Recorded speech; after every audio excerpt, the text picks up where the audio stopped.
अस्सलामुअलैकुम viewers, welcome back to my channel. और आज का हमारा टॉपिक होगा हज़रत नूह अलैहिस्सलाम के हवाले से।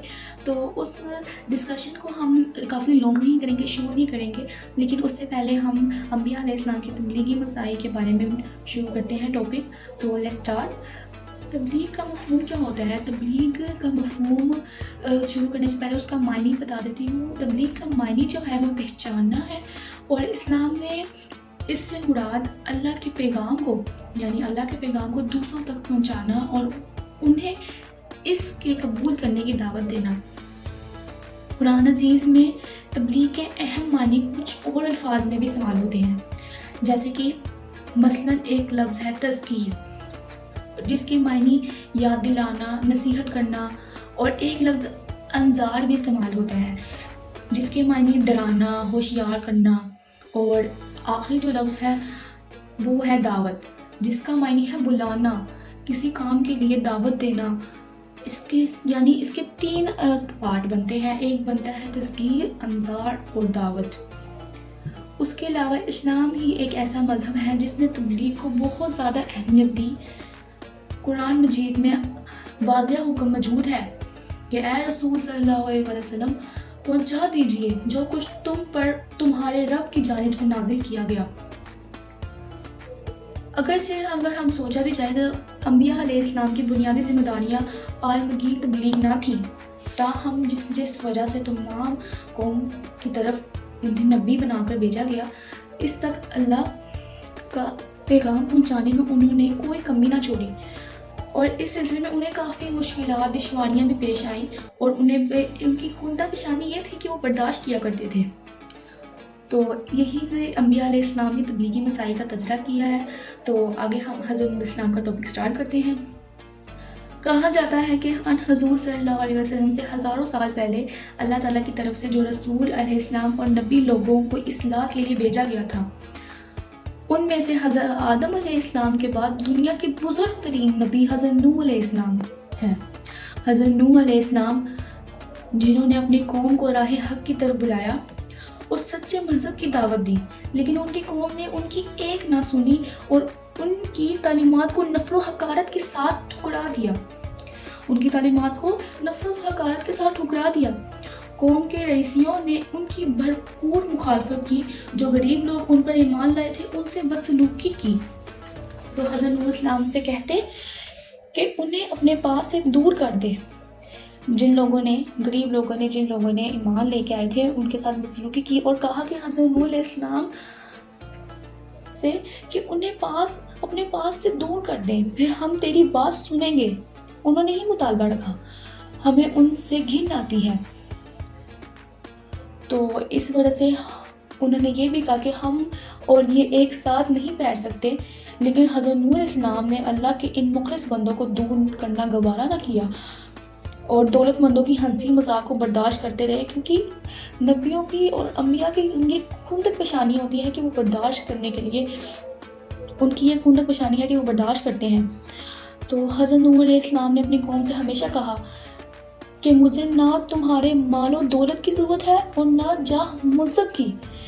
मैं तबलीग के और किसी उजरत का तलबगार नहीं। हज़रत नूह अलैहिस्सलाम की इंतहाई कोशिश के बावजूद इनकी बदबख्त कौम रास्त पर ना आई। वो तबलीग में जितनी सरगर्मी दिखाते, उतना ही उन्हें अपनी कौम की दुश्मनी का सामना करना पड़ता। जितने भी वो उन्हें निशानियाँ बताते अल्लाह के बारे में, हक़ के बारे में बताते कि ये अच्छा है, नेकी के रास्ते, दीन को अपनाओ, ईमान लाओ, लेकिन वो उतने ही बदबख्त थे। वो कौम इतनी बदबख्त थी कि अल्लाह के दीन का मजाक उड़ाती थी। जैसे कि आपको मैंने पिछले वीडियो में कौम समूद के हवाले से बताया था कि वो इतनी खुदपरस्त कौम थी कि ऐशो इशरत वाली ज़िंदगी जो है उनको मेवा जात, आला और शान महलात मिलने के बावजूद वो अल्लाह के दीन का मजाक उड़ाते थे। और 3 रोज़ के बाद उन पर एक खौफनाक अजाब तारी हुआ और वो अपने घरों में औंधे पड़े रह गए। इसी तरह हज़रत नूह अलैहिस्सलाम की कौम भी बहुत खुदपरस्त थी और वो गुमराही की तरफ थी। तो उसके बारे में आगे डिस्कशन करके बताती हूँ आपको कि कौम उन्हें इज़्ज़ाएं और तकलीफ़ें देती रही, کہ قوم حضرت نوح علیہ السلام کو ایذائیں اور تکلیفیں دیتی رہیں اور کہتی رہیں کہ اے نوح علیہ السلام ہم سے بحث و مباحثہ نہ کر اور ہمارے اس انکار پر خدا کا عذاب لا سکتا ہے تو لے آ۔ یہ سننے کے بعد حضرت نوح علیہ السلام نے جب قوم کی ہدایت سے بالکل مایوس ہو گئے اور ان کی ضد اور ہٹ دھرمی ان پر واضح ہو گئی اور عمر بھر کی تبلیغ کا ان پر کوئی اثر نہ دیکھا تو سخت رنجیدہ اور پریشان ہوئے، یعنی اتنے دکھ ان کو پہنچا کہ اللہ تعالیٰ نے انہیں تسلی دی اور کہا کہ وہ قوم کے اس رویے پر غم نہ کھائیں۔ حضرت نوح علیہ السلام نے اللہ سے التجا کی کہ اے اللہ دنیا سے کافروں کا نام و نشان مٹا دے۔ انہوں نے التجا کی کہ اے اللہ دنیا سے کافروں کا نام و نشان مٹا دے۔ ان کی یہ دعا قبول ہو گئی، ان کی دعا قبول ہوئی تو چنچناتا زمین کا وہ خطہ جہاں نوح علیہ السلام کا پیغام پہنچانے کے لیے بھیجا گیا تھا، اللہ نے انہیں بھیجا تھا، پانی کی شدید طوفان کی لپیٹ میں آ گیا جو تاریخ میں طوفان نوح کے نام سے مشہور ہے۔ یعنی اتنا شدید طوفان تھا کہ تاریخ میں اسے طوفان نوح کے نام سے مشہور، یعنی ایک طرح کا خطاب لقب جیسے کہتے ہیں نام دیا گیا ہے۔ حضرت نوح علیہ السلام اور ان کے پیرو ایک بڑی کشتی کے ذریعے اس سیلاب سے محفوظ رہے۔ انہوں نے یہ کشتی اللہ کے حکم سے بنائی تھی، کیونکہ نبی انبیاء علیہ السلام جو جتنے رسول علیہ السلام تھے وہ اللہ کے حکم سے کام کرتے تھے، یعنی جو کام ہوتا تھا وہ اللہ کے حکم سے کرتے تھے، کوئی کام جو ہے وہ اپنی مرضی سے نہیں کرتے تھے۔ اور یہ حضرت نوح علیہ السلام نے بھی کشتی جو ہے اللہ کے حکم سے بنائی تھی۔ تو حضرت نوح علیہ السلام خود ان کے 40 یا 80 پیروں میں تھے کہ مستقل جماعت تھی، اور تمام جانداروں میں سے ایک کا ایک جوڑا، یعنی تمام جانداروں سے ہر ایک کا ایک جوڑا اس کشتی میں پناہ گزین تھا۔ یعنی سوچیں پھر وہ کتنی بڑی کشتی ہوگی اس واقعے کی، یعنی سوچیں وہ پھر کتنی بڑی کشتی ہوگی جس میں یہ 40 یا 80 پیروی اور ہر جاندار کا ہر ایک جوڑا جو ہے پناہ گزین تھا۔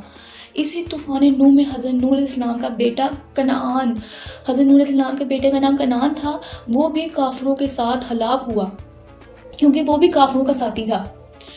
پانی جب خشک ہوا تو ساکنان کشتی نے خدا کی زمین پر دوبارہ قدم رکھا اور انہی سے خدا کی زمین دوبارہ آباد ہوئی، جو اس کشتی میں جو ہے پیروی اور حضرت علیہ السلام اور جاندار بچ چکے، پناہ گاہ تھے، بچ چکے تھے، اور انہی سے زمین جو ہے خدا کی زمین دوبارہ آباد ہوئی۔ اسی بنا پر حضرت نوح علیہ السلام کا لقب آدم ثانی یعنی انسانوں کا دوسرا باپ مشہور ہوا ہے۔ تو جی ویور صاحب اسی طرح سے سبق حاصل کر لیں کہ کئی قومیں ایمان لائیں اور کئی قومیں جنہوں نے ایمان نہیں لایا اللہ پر اور دین کا مذاق اڑاتے تھے، باطل تھے، گناہ گار تھے، غلط تھے، ان پر ایسا عذاب نازل ہوا کہ وہیں پر غرق ہو گئے، اپنی بستیوں میں ہلاک ہو گئے، اوندے پڑے رہ گئے، جیسے کہ قوم سمود اور حضرت علیہ السلام کی قوم۔ تو جی ویور صاحب کو اگلی ویڈیو کے ساتھ میں پھر اپڈیٹس کروں گی، اور ہماری اگلی ویڈیو کا ٹاپک حضرت ابراہیم علیہ السلام کے حوالے سے ہوگا۔ تو کیپ واچنگ مائی چینل، اور میرے چینل کو سبسکرائب کیجیے گا، بیل آئیکن کو پریس کر دیجیے گا۔ اللہ حافظ۔